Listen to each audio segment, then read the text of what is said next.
All right, you ready? Always. You ready? He's ready. He's ready. All right, so welcome back to Make Veterans Great Again. Our mission here is to reach out to our fellow brothers and sisters in arms to conquer our mental health together.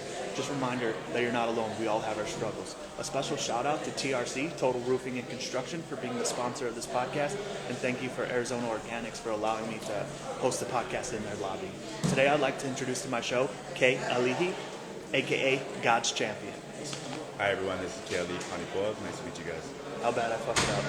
Nah, you didn't. All right. Not at all, dude. Perfect. Nailed it. Yeah, bro, I really appreciate you coming out here. I can't wait to hear your story, so let's dive in. Absolutely. What was life like growing up for you? Life growing up in Hawaii is, I guess, the best because everyone looks to go to Hawaii for a vacation or something, and it's just beautiful, growing up there. But also in those areas, there were struggles as well,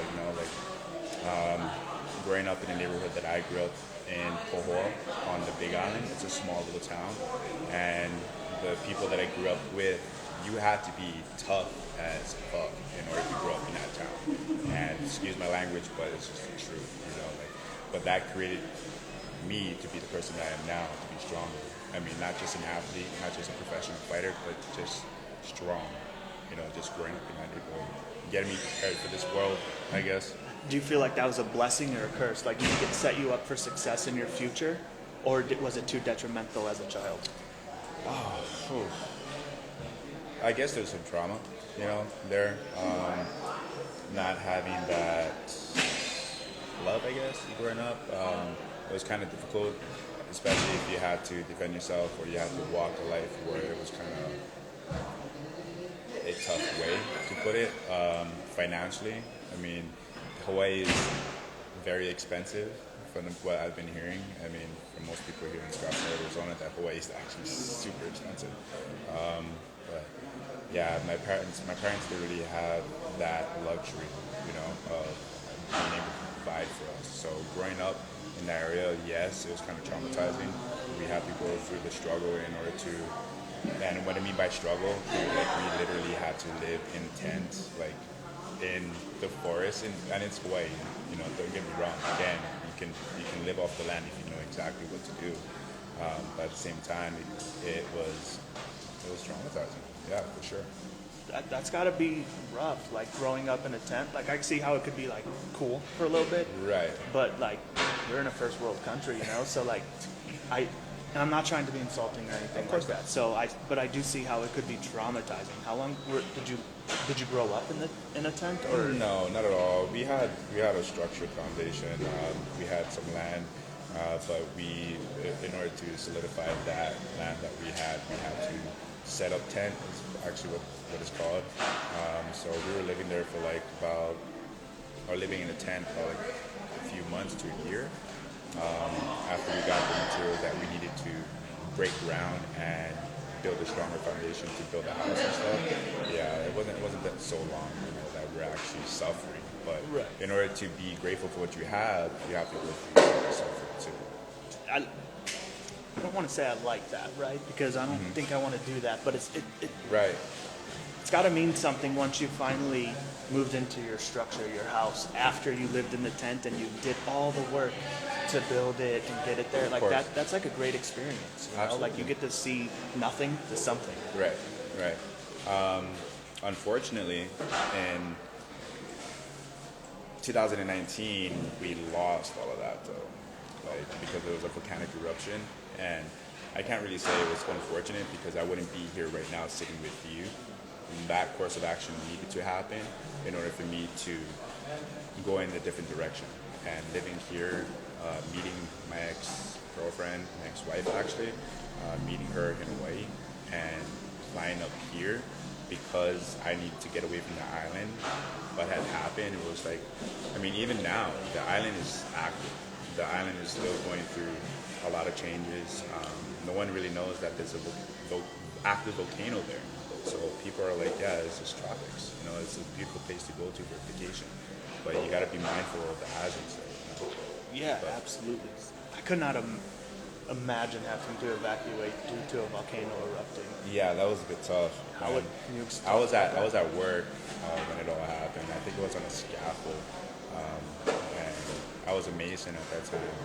We were setting block for a hospital, and as soon as the volcanic eruption happened, the explosion, the whole island just shifted, and I was on top of a scaffold, and with cement blocks just like moving back and forth. So it was kind of scary. I thought it was just an earthquake, but I got a phone call that a volcano ended up erupting, or a fissure, is what they call it. So did you have to leave the island right then and there, or did you? No, not at all. Of course, we tried to save as much as we could before the lava ended up taking out the district that we lived in. But yeah, like we didn't have enough time. It was probably like a week or so, and a lot of people lost their property. So you can imagine, like the Big Island is bigger than the other neighbor islands, and there's people that actually live there. Just I guess I don't want to say in better terminology that there's more of a population just unknown, and there was a lot of people that were coming out from the woodworks, about like 1,200 plus that suffered from this volcanic eruption. Oh wow. Yeah. So how long after that volcano erupted did you decide, okay, let's move to beautiful? About a week or so. I couldn't live the way that I was living during that time, and my family too. So I knew that I needed to move to a neighbor island in order to restart again and get a house eventually, and then move my family there for a temporary time. But it was about like another week into it from the volcanic eruption when it actually happened. So what made you decide to leave the island and come to Arizona? I met my beautiful ex-wife Okay. on the neighbor island on Oahu, and it was during a surf competition. She was just so happened to be there, and I was there because my friends are in the pro surf bracket, and I was there just scoping out the scene, and next thing you know, we locked eyes, and I think she asked me, or I asked her, like, oh, like, what's going to happen now, right? And she was like, I don't know, do you want to like come to LA with me? And I'm like, okay, I guess so. So I went to LA with her, and next thing you know, I'm here now. Okay. 4 years later, 5 years later, I believe. Okay. And were you fighting in Hawaii, or is that? I was. Okay. Currently. Same level.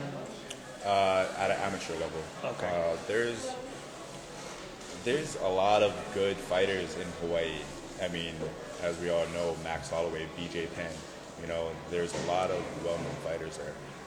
There's also well-known talent that's not really brought to the light yet, and they don't really have that exposure that most of the upcoming fighters do. But yeah, I did a lot of training in Hawaii, and I excelled. I excelled in X1, the world events. I fought for a championship belt against very high-level strikers. So every single fight that I had was a high-level striker. It was never someone that was below me. It was someone that was either going to help me improve. Okay. I always believed in improvement. I never believed in going backwards. Right. Not at all. Okay. So you left that. Well, what did you do after high school? I got into the construction trade. Okay. But I had a few opportunities it was so close, but then again, you're stepping from high school into your adulthood, and there's responsibilities, right? I ended up getting married to my other ex-wife. Okay. And so we had a beautiful daughter. Her name is Athena, and that put a halt to my MMA career. I signed up for the Contender Series, and I had an invitation to go and do the tryouts and stuff, but that didn't go through because my ex-wife was 9 months pregnant during that time when I was supposed to leave, and I was like, this kind of sucked. But it's okay. I'm blessed with a beautiful daughter. You weren't meant to be there. I wasn't meant to be there. And I'm sure you've learned that more recently, Yes. because we're going to dive into spirituality, because I want to learn from you a little bit. Let's do it. Because, all right, let's go right now. Because, talking about God and religion, it's scary and it's very judgmental, right? True. So, what gets you, is it your belief in God that gets you through, I don't care what people have to say when I talk about religion or my spirituality? I love it. I kind of love it. To be honest, it did affect me in the very beginning when I started stepping into faith, and I started talking more about God did this for me, God did this, and trying to be a living testimony. But my story doesn't have to be for every person to hear. I'm trying to do that, and I'm hoping that my testimony can touch a lot of hearts out there, and show them that we're not alone. And Absolutely. Anything is possible, especially with our Lord and Savior in our life. So, or whatever is your higher calling, or your higher what's that word? Your higher belief, Okay. whatever that you believe in. So, I'm not someone that's gonna dog other religions, because I know my true creator, and I know that there's only one creator. So we're all just in different types of nationalities. Okay. Did you have a aha coming to God moment where you fully just I have to believe now? Or was it just a gradual, you continually worked on it and learned more about it, God and spirituality? I'm continuing to learn a lot, even to this day. Okay. On the way here, I was actually listening to a podcast from Pastor Preston Morrison from the church that I go to. It's called Pillar. But it was a really, really good podcast, and I believe it's the work is never done without the work or something. But I knew that I needed to put in the work the day that I committed my life to God for saving my life. When I ended up, so I'm going to give it a little brief moment to where I actually hit rock bottom, and that's where I fully surrendered and I asked God to save me, which was December 18th of last year. And that was a very hard time in my life. I've been through many ups and downs in my life. I've been through many suicide attempts. I've been through many car accidents, and a lot of hardship throughout my life, and I survived every single one of it.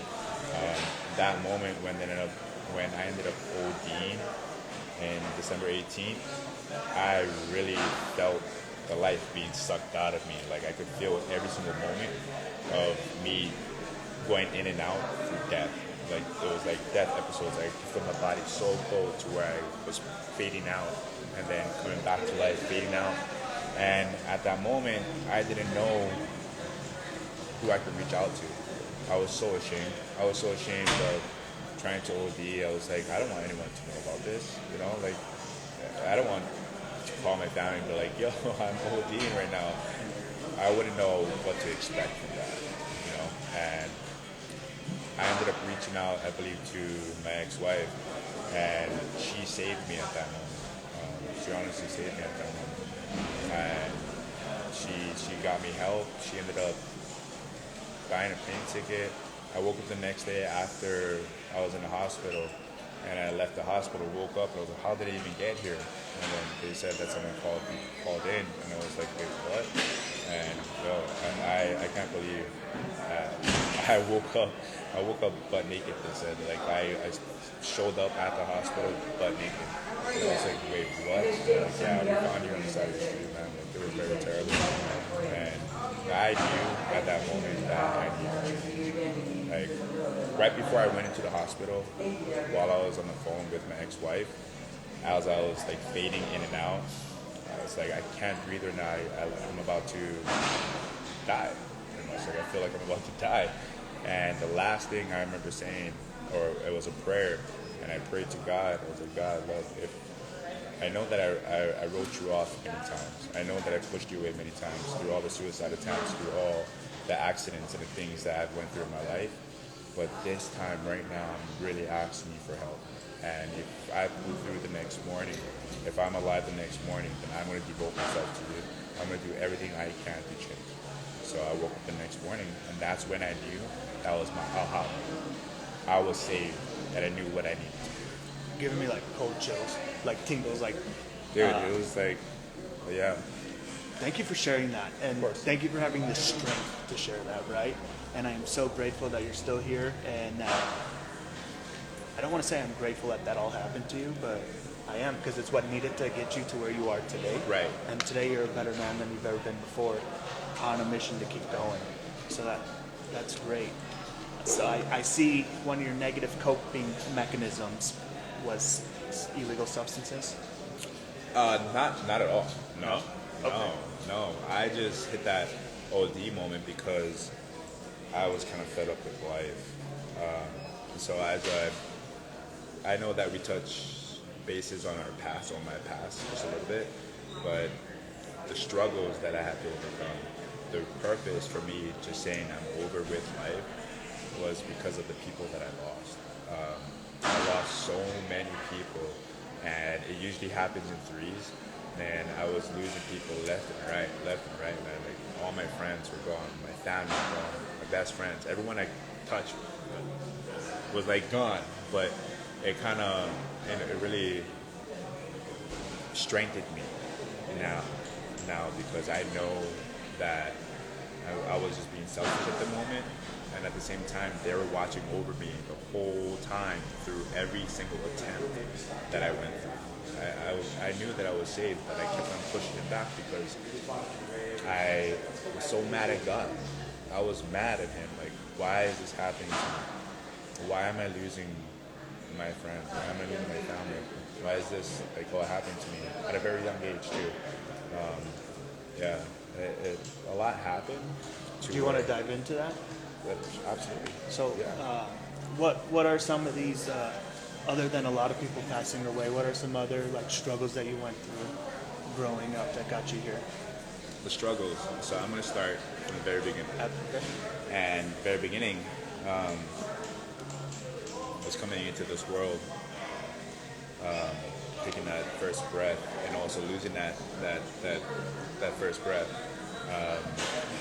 I guess what I'm trying to say is that I died as a child, and then I was brought back to life during birth.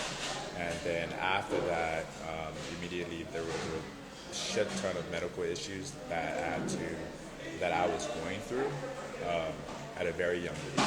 I had seizures, asthma, I had claustrophobia, and all these things were adding up at a very young age, and it kind of sucked to be a kid at that moment because I couldn't really participate or do anything like physical, right? Because I had a restriction on my physical being. I couldn't do anything.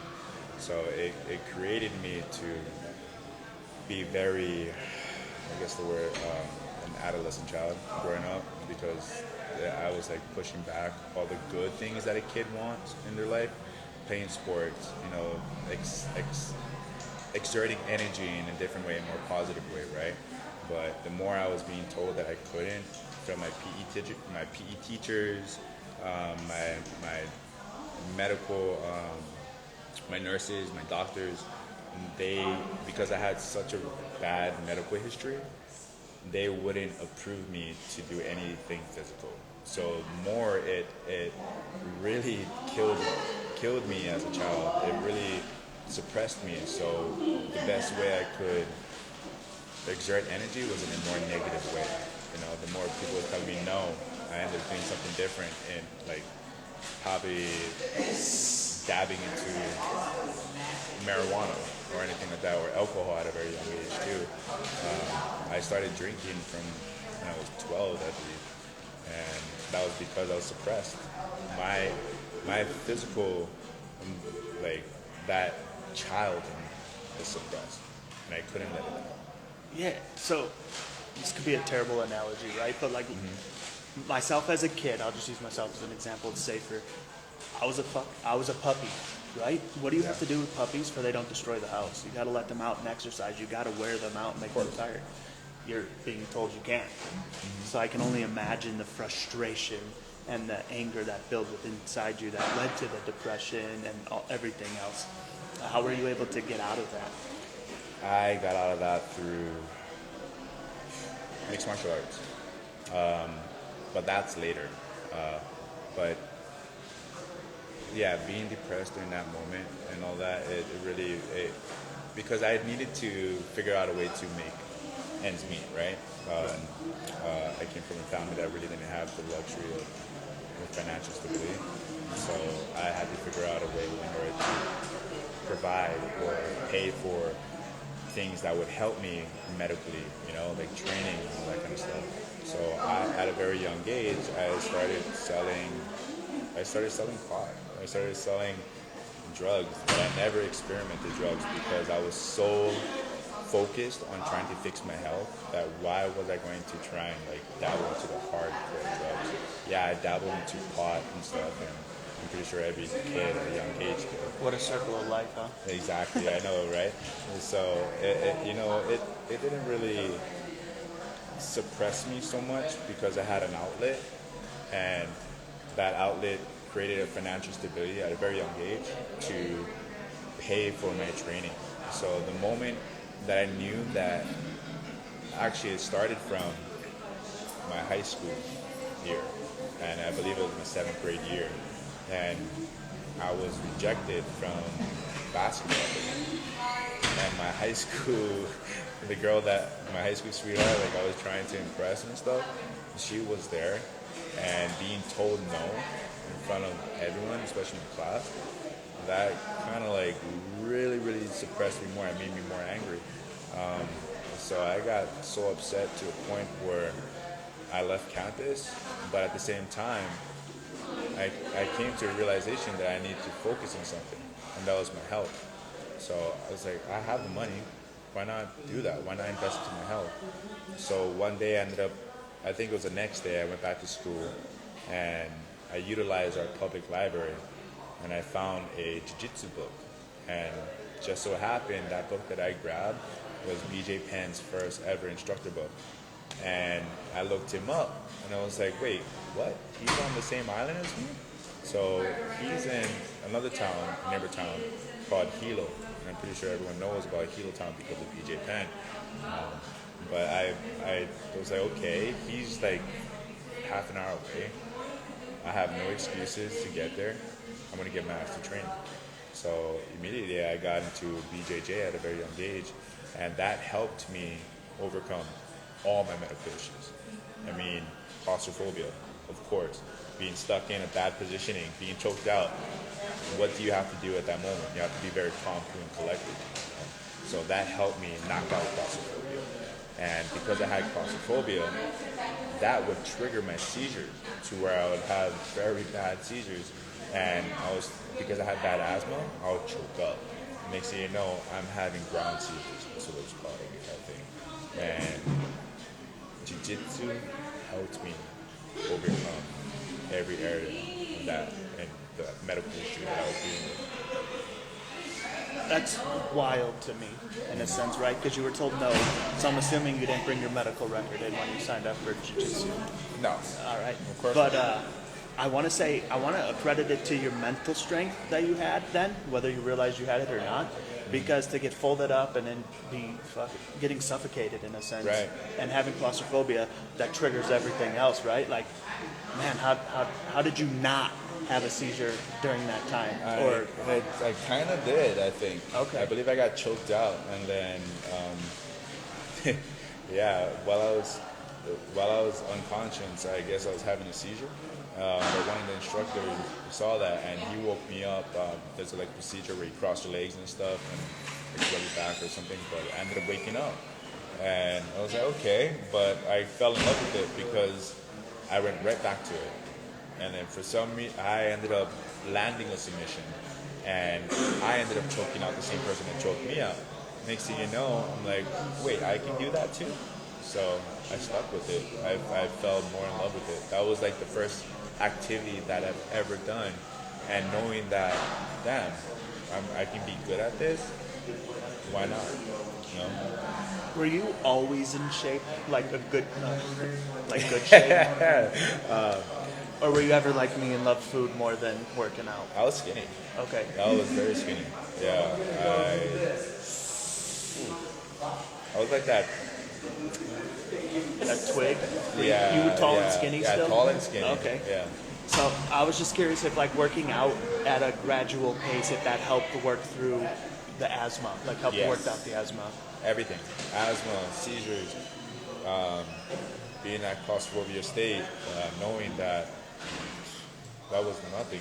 And it was just a small little, it was just a speed bump in my path, and I had to just endure for the moment. And you said you grew up a little bit rough, right? So does that mean you were fighting at a young age, at like Yeah. young So too? Like, when I started realizing I was getting really good at jiu-jitsu, and then I wouldn't say that I was cocky, but I was willing to test myself. So I would put myself into situations, I guess, for better words, bars. And at a very young age, I was able to get into these bars. I can't say how, but it was fun, and there was a lot of hot-headed older men, and of course, in that area where there's alcohol involved, everyone's fighting, especially in Hawaii. Everyone's trying to prove themselves there. right. You got to remember, it's a fish tank with a bunch of sharks. Everyone's trying to battle for the same piece of meat, I guess. But yeah, I got really good at street fighting, and I countless fights in street fighting, and that's probably the reason why I fell in love with BYB and Bareknuckle boxing. Like, how ironic is that? Like, that just full circle, right? Right. So, yeah, I mean, there's a lot of street fights, dude. A lot. A lot. Okay. Do you still drink? No. Yeah, I don't. It's been 7 months. Congratulations. Almost 8 months. Coming up soon. The beginning of the year? No. End of the year? Beginning of the year. December 19th was my clean and sober date. Okay. Till now. So I believe that's about 9 months. Yeah, congratulations. Thank you. I call it California sober. I heard the term and I just love it. So I don't drink anymore, but I will consume cannabis. Okay.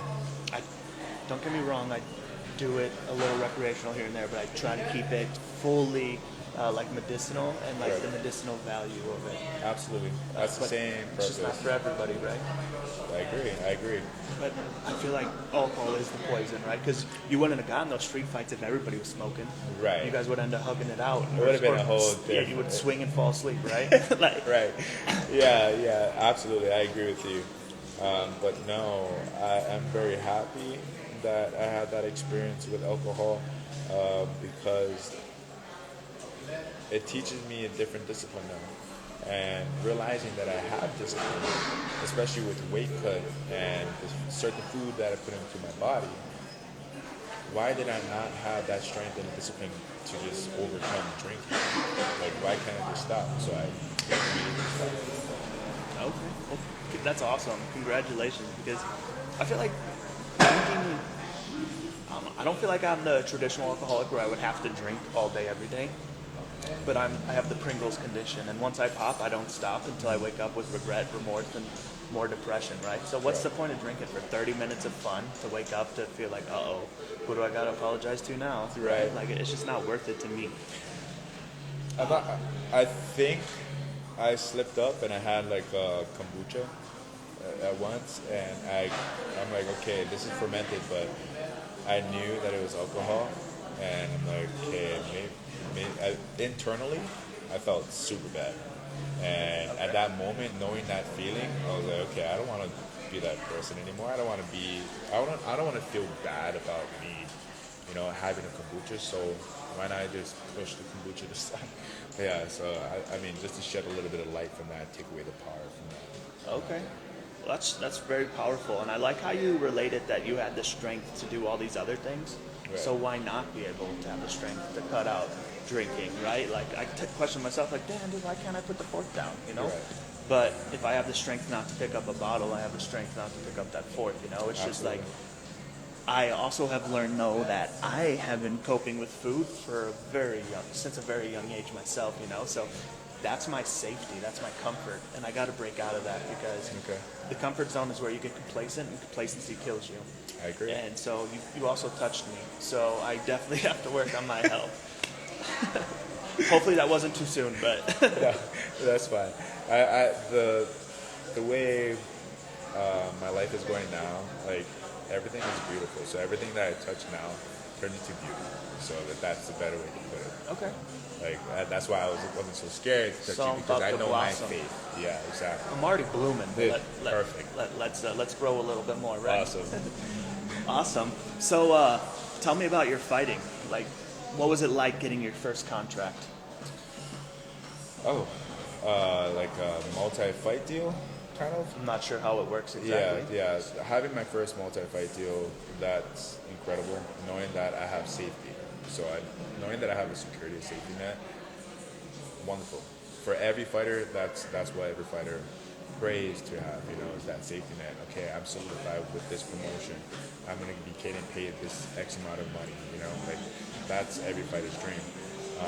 I've had many different contracts. Some I'm not so proud of. Some that I took on last minute notice because I was desperate for the money, I guess. And I learned a lot from those mistakes. But that's how you grow. Absolutely. If you don't have any mistakes in your life, you're not going to be able to grow. I mean, you must be living a wonderful life if you don't have. They're lying if Right. somebody tells you if they've never made a mistake or Right. when people tell you their life's perfect, that's probably the person you need to ask how you're Exactly. really doing because nobody's life's perfect. I agree. Yeah. So I met you through MVP. I'll let you talk about them a little bit more. Absolutely. But it was during a plank challenge, and I think you took third in it. But I was right next to you, and you got up, and you're like, I don't need to do this anymore. I was like, yeah, you do for your ego. You're like, I've learned to let that shit go a long time ago. Can you touch on that a little more? Like, I can, definitely. I realized what I'm fighting for now. And it's not for my ego, it's not for my pride, it's for God.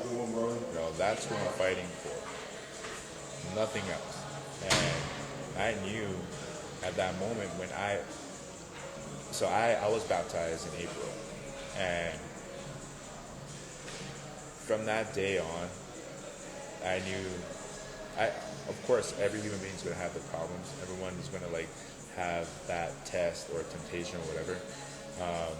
My test is my pride, my ego for sure, because my pride and my ego was killed at a very young age.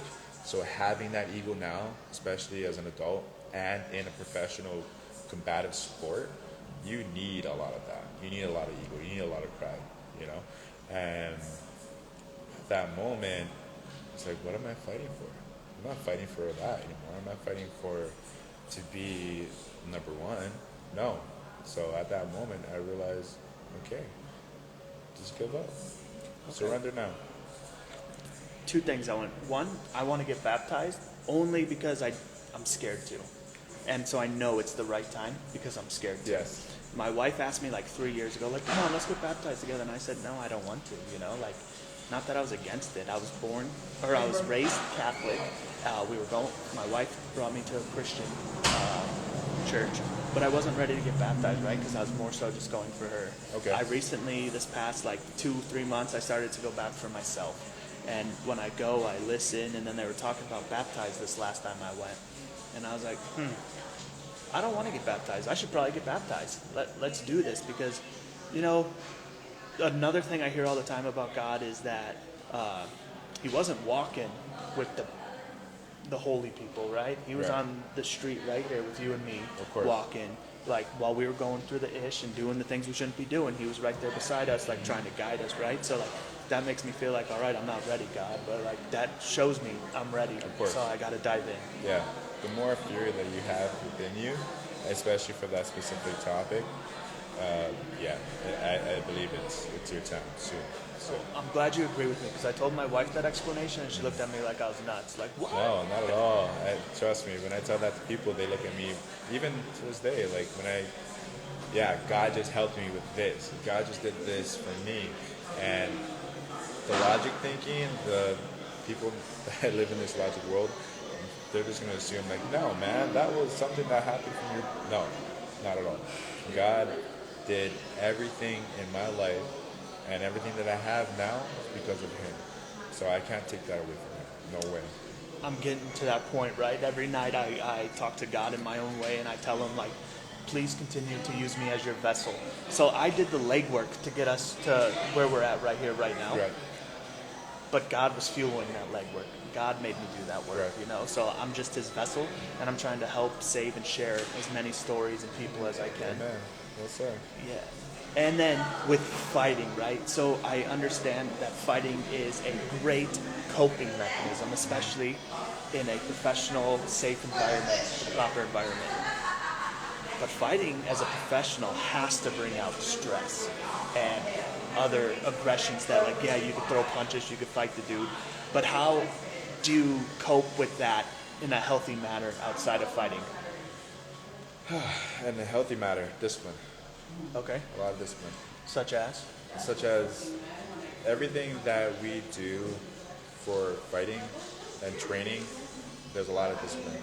So why not apply it to your life and your lifestyle? Everything that you do in life should have structure or should have discipline.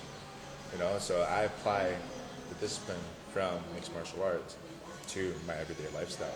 And I have to be very careful because even being a normal citizen, I have regulations being a trained professional fighter. Yeah, those are certified weapons you're carrying around, Totally, right? exactly. So that being said, I have to keep that in mind that, you know, I can't really do the things that I've done before. I can't be chaotic. I can't do any of that. I have to lead by example, especially if I'm God's champion. You know, why am I going to do things that does not serve a purpose from God? You know, that make me ungodly, and that's not who I am.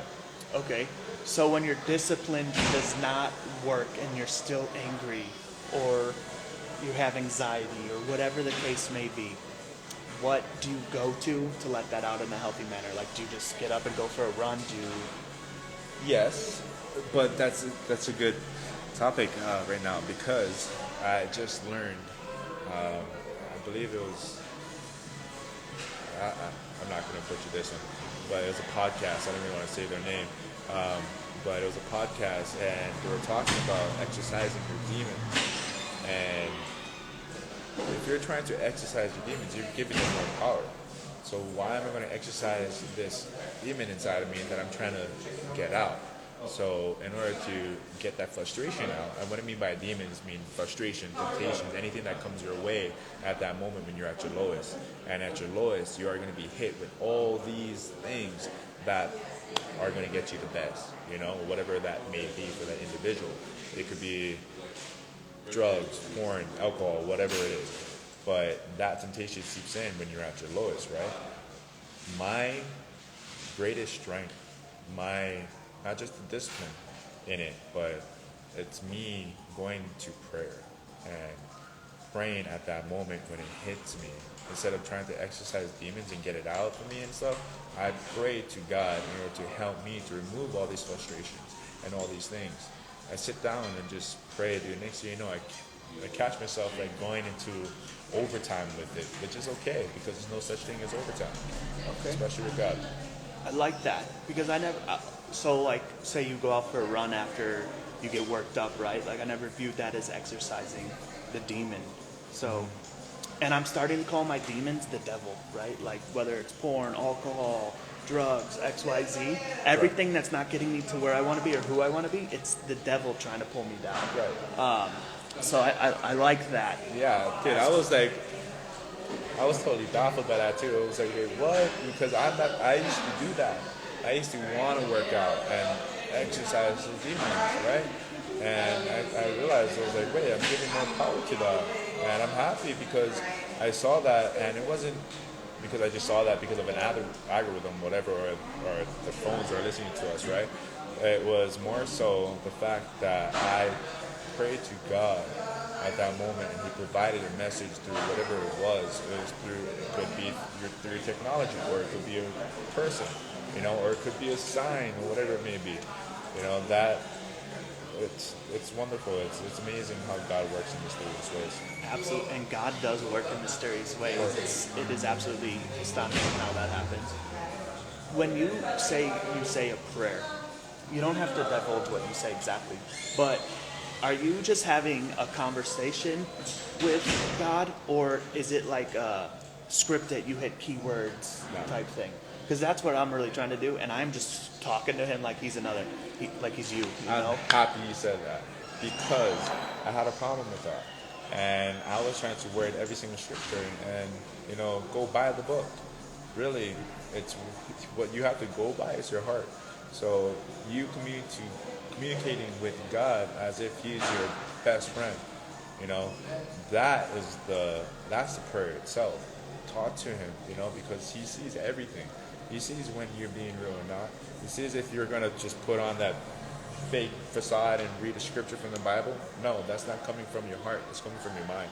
Okay. So speaking from your heart and allowing it to just flow through prayer and talk to Him like you're talking to me right now, dude, you'll be amazed. You'll be amazed. Okay. I am being amazed because I am doing it. Obviously, I can always improve, and it will improve. Right. It's a learning process, learning curve. But like, it's amazing that all the doors are all of a sudden opening up. Right? You can attribute it to like, oh, you've been doing this for 3 years. Okay, but what changed? Right. I've been doing the same thing for 3 years, but now I'm inside Arizona Organics talking to a professional fighter, about to go host a veterans meetup. You know, like that Beautiful. wasn't me 6 months ago, let alone a year ago. You know, so what changed? And I want to say I have been talking to God more. Like, I will say that my relationship with Arizona Organics started, and then I started to talk to God. But look at this blossom, what it's blossoming into, and this is only the beginning. Right at the beginning, man. Do you meditate as well? So I'm in a dilemma with that. That's the question that I wanted to ask my pastor about meditation, because I know that it does not serve God, I guess, in a way. But I'm not too sure. So I don't want to take that out of context and be like, look, this is like very bad. Meditation is very bad. I guess what I'm trying to say was that it comes from the source of yoga, which is not from God or from prayer, I'm guessing. But I could be wrong with that. I could be very wrong. So I'm still in that dilemma right now. Like, because I used to be very deep into spiritual work.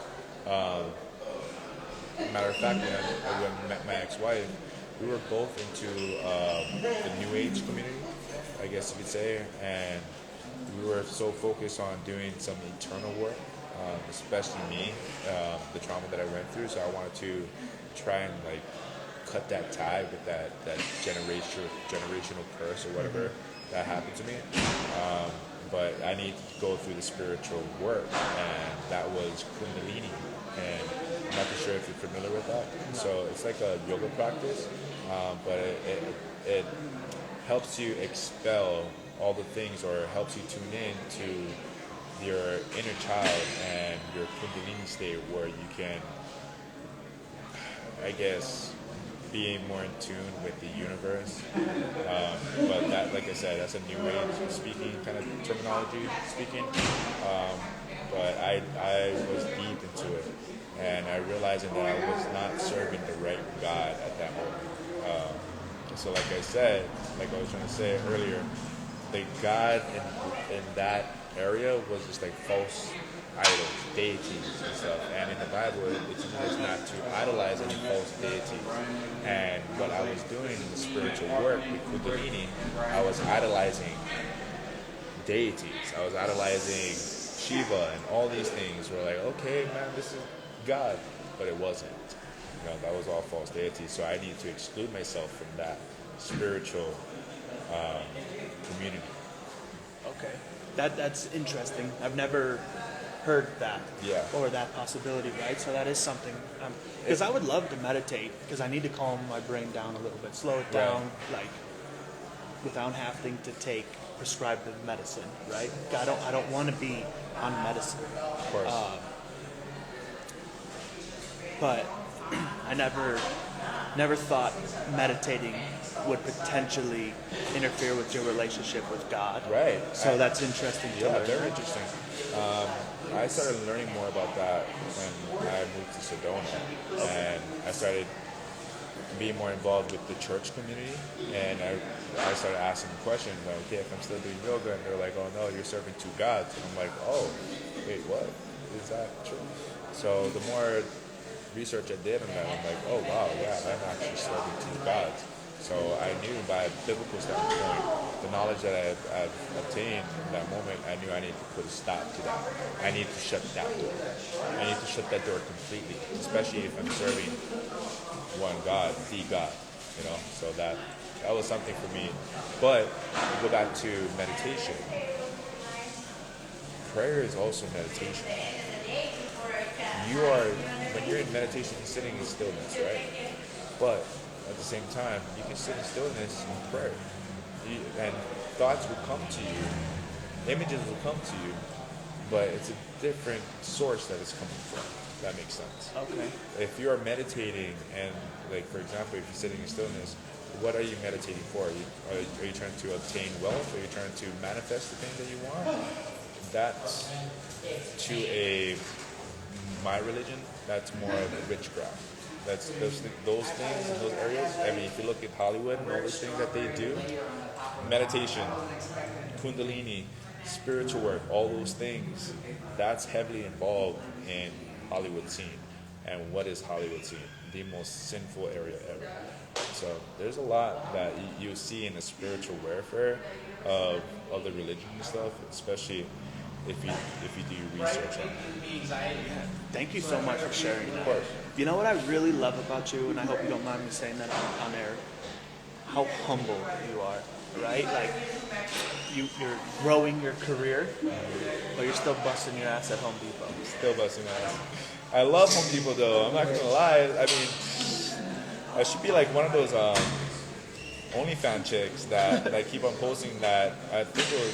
I saw it on Instagram. This chick that she's at Home Depot all the time, and she's making tens of thousands of dollars off her post, dude. Like, it's crazy.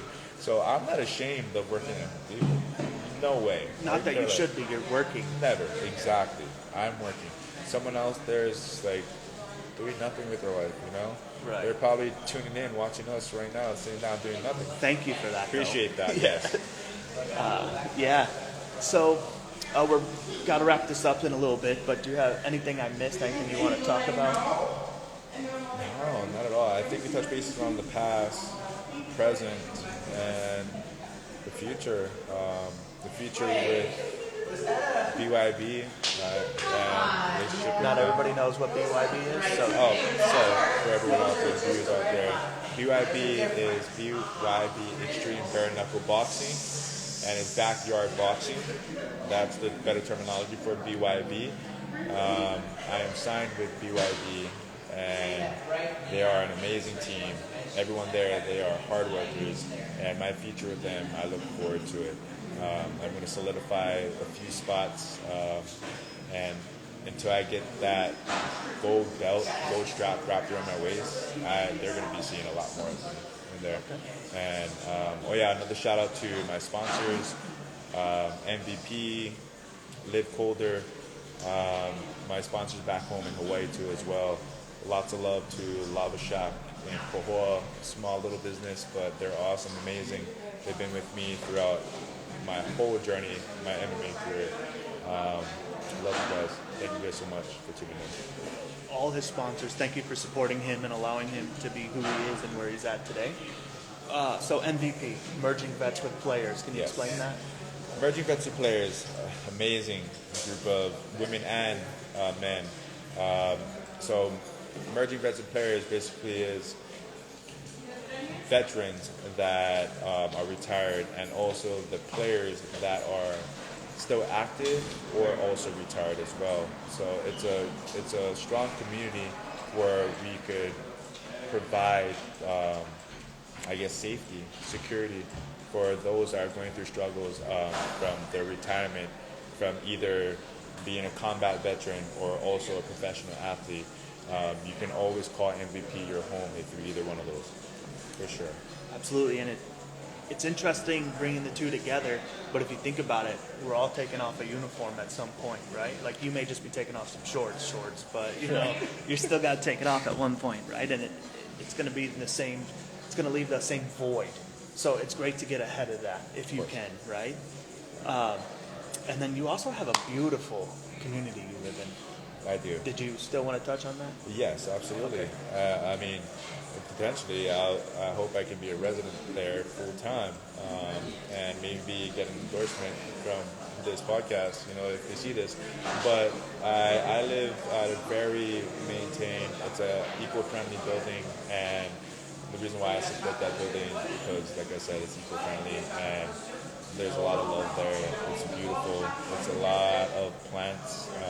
A lot of fresh oxygen. Yes, a lot of fresh oxygen, and especially living in Arizona, dealing with this weather and stuff. Seeing green in Arizona is very beneficial. Absolutely. Because to me, this endless beach and brown buildings is depressing. That's all we need now. So I heard that we have a surf park being built soon. Yeah, supposedly, but they keep pushing back the project. Okay. It should be over in Mesa. But if they open that, dude, I don't know. Eventually I'm going to go back home. Matter of fact, after my fight, I'm flying back home to help support over in Maui. Oh, that's awesome. What had happened there, you know. But yeah, lots of love back home, you know, and to those that are, a lot of prayers too. And, you know, everyone that's going through it now, to stay strong. That's very important, just to stay strong. Yeah, but eventually I'll be back home in Hawaii sometime in October, probably September. Did you know one of the hotels out here, they have a wave, like you can go surf there? No way. Yes. I don't remember which one it is. Not the Wolf Lodge, right? No. Okay. I want to say it's in Scottsdale too. It's one of the nicer, bigger ones. Dude, I'll send it to you. I'm not leaving Scottsdale. I'll send it to you after this when I find Sweet. it, all right? Appreciate that. But again, I end every show this way now, so I'm going to make you stand up and give me a hug whether you want to or not, because you're my brother, and I love and appreciate you for coming on the show. Thank you so much. So thank you, brother. Appreciate you.